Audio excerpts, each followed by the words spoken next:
You know, I'm always in that high spot with you. Oh, my gosh. Can you hear me? Thank you. You know, I was sitting there in that seat, and I was just going through everything that you were sharing. And at some point, I went into this appreciation mode.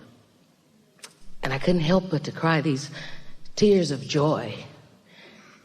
Because I was so happy that it took me to a place where I remember praying and asking for help as a child, asking, who am I? What am I? Where do I come from? This doesn't feel right being here. So are you saying to us that right from an early age, you could feel when the calibration was off? Yes. Your guidance system was active even at that early age. You could I remember feel as that the 3. calibration. Yeah. I can remember that. And I was saying, thank you so much. And at that time, I only knew the name of God because that's what I was taught.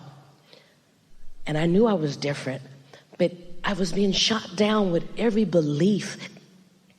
I was shot down as a child to just expand and enjoy life. And I remember those times. I never even got sick when I was little, you know? Do you know, this may surprise you, but each one of you coming in to this human species, you knew coming in it was going to be a rough start. No matter what you were born into, you all knew that that beginning was going to be you being new and knowing what you know in a sea of others who had forgotten. And you knew that there was going to be a strong pulling toward the ways of the humans and away from the power of source. You all knew that, you see. And some of you remembered the feeling so strong and were determined to get back to it, and others just sort of gave in until it became absurd enough that you can't stand it, and then you come looking for it. I remember that.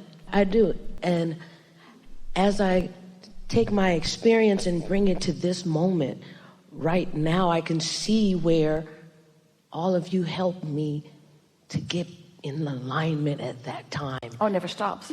Never stops. But that's not the point. That's true of everyone. The point is that you were open enough to recognize it, and that's unusual. It happened, and I experienced those things by default, and I didn't understand. And until they trained me into thinking these things, and I kept saying, well, I never thought about that then. Why am I having such a problem now? It just flowed. It flowed, and I You know why? Because best question ever. Did you get her question? So when she was little, there were maniacs all around her. But they didn't bother her then. And now there are maniacs all around her, and they are bothering her more. So the question is, why didn't they bother me then, and why do they bother me now? And the answer is because you were very well calibrated as you came in, and then it dissipated a little more. And that's why we're talking about calibrating now through meditation, through segment intending. In other words, it's like being reborn, reorienting yourself to your natural vibration so that just like it didn't bother you then, it doesn't bother you now. And the results of that will be you'll care less about what others think, and people will be offering an opinion to you about something that formerly has mattered to you, and you will understand it. You will understand that it's where they're coming from, but it has no reflection on you. I so much enjoy this word that you picked, calibration. Yeah. I mean, I was in this seat with the word satisfaction, and I experienced the satisfaction, and then I got into the word fine-tuning, and then you said no tune, but the calibration, oh my gosh. That word right there. What's so nice about that is that calibration, it's like if you sing in a quartet, you can feel your harmony when it's on and when it's off. Esther is a really good harmonizer. She sang in quartets and trios, and she got so good at harmonizing that if she was singing with someone that was off, she could harmonize with their offness and then it still sounded good. And that's what a lot of humans do. You calibrate with the offness of those around you so that you can stand it. But the more you connect to who you really are, the more your true light is what you've got to calibrate to.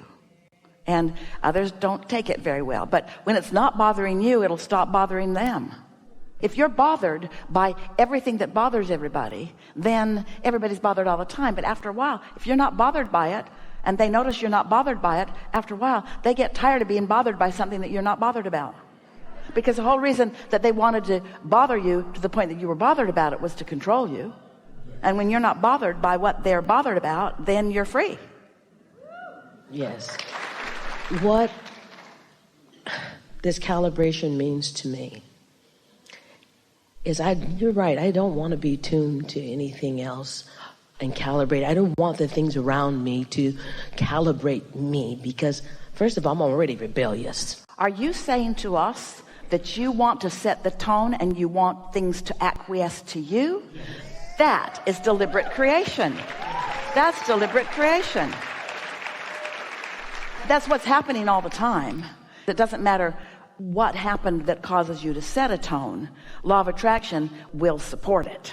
And that's what I'm here today for, to get mastery in my vibration more consistently. So you've just given us a favorite word. You like calibrate, we like mastery. Because that's doing it on purpose. It's focusing on it more.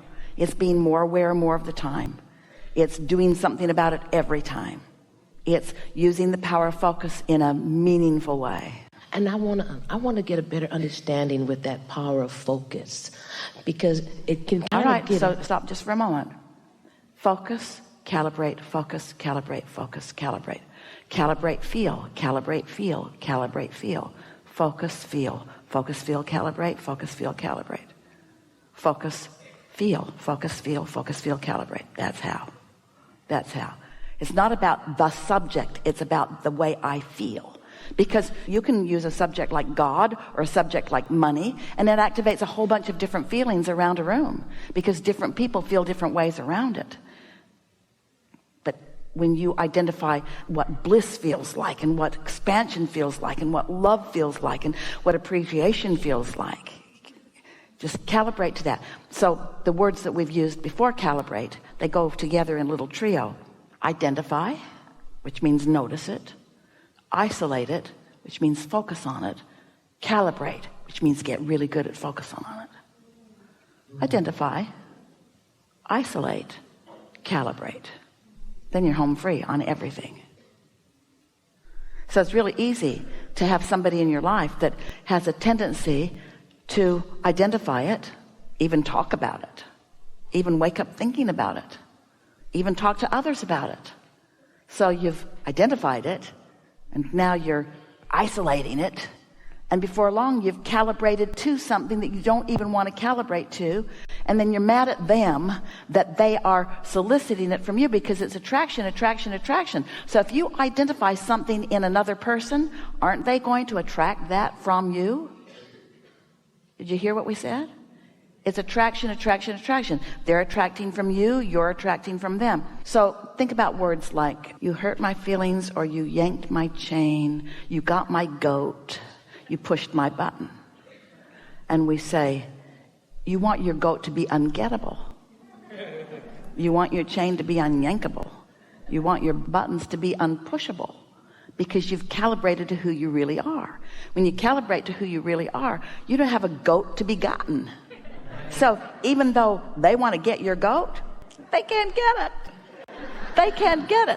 They can't yank your chain. They can't push your button, because you've calibrated to something else. And now you're not having a tug of war. There's no battle. You're in sync with pure positive energy, and everything wanted is coming to you, and they're doing whatever they're doing, but it doesn't have anything to do with you. You could be in the same room with someone who has been getting your goat, yanking your chain, pushing your buttons, hurting your feelings, and it no longer happening because you've calibrated to who you really are instead of calibrating to those conditions. That's why we call it mastery. You have to have the experience, feel what it feels like, decide whether you want that again, decide what you're going to do about it, get out ahead of it. Once it happens, you can't fix it. Once they get your goat is got for this moment. In other words, you got to start a new day or a new segment or a new moment. You got to recalibrate to who you really are and then do it again. Did you see the movie Groundhog Day? Esther and Jerry turned it on in the middle and they didn't know what was happening at first. Didn't make any sense to them at all. Groundhog Day, a movie. Did you see it? Did you not see it? It's a movie where every day you started the same day over again, but you had new information because of what you'd lived before. So the things that went wrong, have a conversation with someone and they don't like what you say, so the next day you don't say that. Have a conversation with someone and they really like it, so the next day you say it even more. It was a sort of amplification of the way the law of attraction really does work. And so every day you have life experiences where you have emotional responses to them, where you can identify which ones feel good and which ones don't, and then you can just gently guide yourself more and more to thoughts and feelings and exposure to life experience that feels better and better and better and better and better and better, until you reach the place that you're so well calibrated with well-being that everywhere you go, well-being must show itself to you. Even if you are in a pit that is 99% not well-being, you'll have maybe the only well-being experience in it, and you won't even notice the other. That really could happen that way. We like it better when you just get so good at it that your life just reflects it all around you, and others notice you. I'm going where she's going because everywhere she goes feels good. Can I give you an example of something? Yeah, we're out of time here, so let's wrap this up. Okay. I don't want to use anybody as my focal point. We don't want you to. But I do remember something that I've kind of kept with me. You talked about this pillow. I got that pillow up underneath that chair over there, right? And that's a feeling that I can tap into, that when I feel how good it feels to hold that pillow and how it makes me feel so warm and There's fuzzy. nothing wrong with having things that represent well-being. We're not guiding you away from anything. We just want you to understand how it works. And I want to keep that same thing, and I want to find more things to find more well-being with. That's what it is, so that I can allow more of those abundant things to come into my life, because I always seem like I have the door open. Once you get in the groove of this, once you get the hang of this, once you understand the law of it, you can't keep the well-being away. Once the floodgates open, they just keep coming. But that doesn't mean that there is not constant room for recalibration on lots of things, because you care about lots of things. Life is fascinating. It's fascinating. All of the subjects and all of the people and all of the combinations. It's fascinating. You are scientists that are constantly recalculating your formulas and coming up with new laws of the universe and new physics and new ways of approaching all things. And your universe understands it really well. And here you are out on the leading edge, wanting to understand it for your own personal adaptation. The universe has such a handle on it that your Earth spins in its orbit in perfect proximity to other planets. You don't have to worry about the physics of that. That's all been taken care of by thoughts that have come before. But that doesn't mean that you should stop thinking just because the sun comes up every morning. Well, the sun came up, nothing for me to do today. There's so much more that you want to do. So we've enjoyed this interaction. More than words can explain to you, but maybe you're getting some of the feeling of it when you tune in to who you really are, and you translate the feeling, the vibrational frequency of your inner being back into your physical consciousness. The emotions feel like love and stability and clarity and elation and well-being. We know for sure that you are in a different vibrational place than you were when we began. And we know for sure that your point of attraction has shifted, and that the evidence of that will be all around you. We know that you've intellectually understood this, but we ask you not to try to remember it, because this isn't an exercise in memory. This is an exercise in having calibrated there, so it will be easier to do it again. There's no homework and there's nothing to fuss about with this.